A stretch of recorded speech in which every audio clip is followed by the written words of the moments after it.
ఒకప్పుడు యూట్యూబ్ అంటే కొత్త విషయాలు నేర్చుకునే వేదిక. కానీ అదే యూట్యూబ్ను ఓ వ్యక్తి నేరానికి ఉపయోగించుకుంటున్నాడు. మనసులో పుట్టిన పగను చేతల్లోకి ఎలా మార్చాలో ముందుగా వీడియోల్లో వెతికాడు. ఒక్కో వీడియో చూశాడు, ఒక్కో అడుగు ప్లాన్ చేసుకున్నాడు. చివరకు ఆ ప్లాన్ను అమలు చేశాడు. కానీ అతడు మర్చిపోయిన ఒక విషయం, తాను చూసిన ప్రతి వీడియో, చేసిన ప్రతి సర్చ్ మొబైల్లోనే సాక్ష్యంగా మిగిలిపోయింది. అదే డిజిటల్ ఆనవాళ్లు చివరకు పోలీసులను నేరస్తుడి వరకు తీసుకెళ్ళింది. అసలు ఆ పగకు కారణమేంటి? యూట్యూబ్లో ఏం వెతికాడు? చివరకు ఒక మొబైల్ ఫోన్ ఈ హత్య మిస్టరీని ఎలా ఛేదించింది? చూడండి.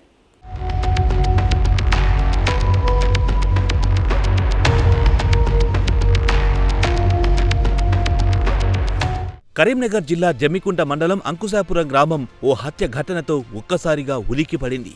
ముగిలి అనే వ్యక్తి రక్తపు మడుగులో పడి ఉండడాన్ని గమనించిన స్థానికులు పోలీసులకు సమాచారం అందించారు.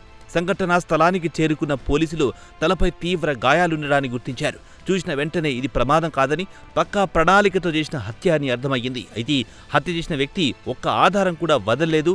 ఫోరెన్సిక్స్ బృందం, క్లూస్ టీం రంగంలో దిగాయి. కాల్ డేటా, పరిచయాలు, కదలికలు ఒక్కొక్కటిగా పరిశీలించారు. ఈ క్రమంలో దర్యాప్తును పూర్తిగా మలుపు తిప్పిన ఓ ఆధారం పోలీసుల చేతికి చిక్కింది. అది మొబైల్ ఫోన్. మొబైల్ ఫోన్ను పరిశీలించగా పోలీసులు అందులోని యూట్యూబ్ హిస్టరీని చూసి ఆశ్చర్యపోయారు. హత్య జరగడానికి ముందు వరుసగా హత్యలు ఎలా చేయాలి, ఆయుధాల తయారీ వంటి అంశాలకు సంబంధించిన వీడియోలు సెట్ చేసిన ఆనవాళ్లు కనిపించాయి. ఆ క్షణమే పోలీసులకు ఓ విషయం అర్థమయ్యింది. ఇది ఆవేశంతో జరిగిన హత్య కాదు, ముందే ప్లాన్ చేసిన నేరం.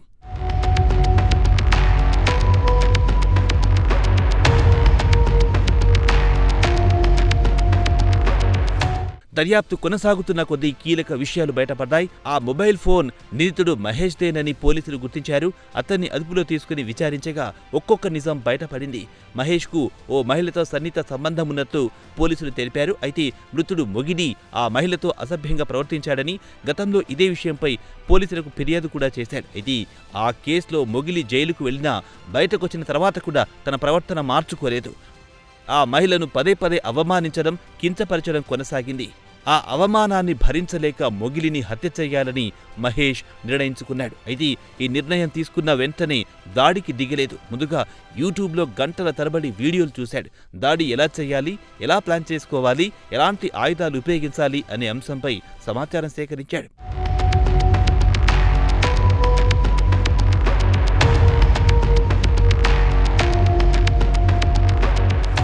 అన్ని సిద్ధం చేసుకున్న తర్వాత సరైన సమయం కోసం మహేష్ వేచి చూశాడు. మొగిలి ఒంటరిగా ఉన్న సమయంలో ఇనుప రాడ్డుతో తలపై బలంగా దాడి చేశాడు.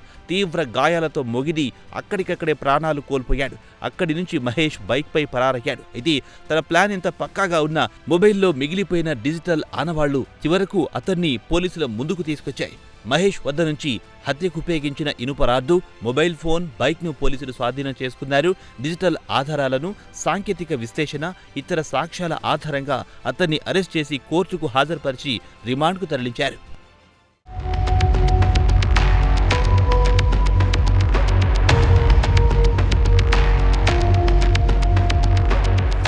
ఒకప్పుడు జ్ఞానం కోసం ఉపయోగించిన సాంకేతికత ఇప్పుడు కొందరి చేతుల్లో నేరాలకు సాధనంగా మారుతుంది. కానీ అదే సాంకేతికత నేరస్తుణ్ణి చట్టం ముందు నిలబెట్టే బలమైన సాక్ష్యంగానూ మారుతోంది. మొబైల్లో చేసిన ప్రతి సర్చ్, ప్రతి క్లిక్, ప్రతి డిజిటల్ ఆనవాలు శాశ్వతంగా నమోదవుతూనే ఉంటాయి. క్షణికావేశంలో తీసుకున్న ఒక నిర్ణయం ఒక ప్రాణాన్ని బలి తీసుకోవడమే కాదు, మరో జీవితాన్ని కూడా శాశ్వతంగా చీకటిలోకి నెట్టేస్తోంది.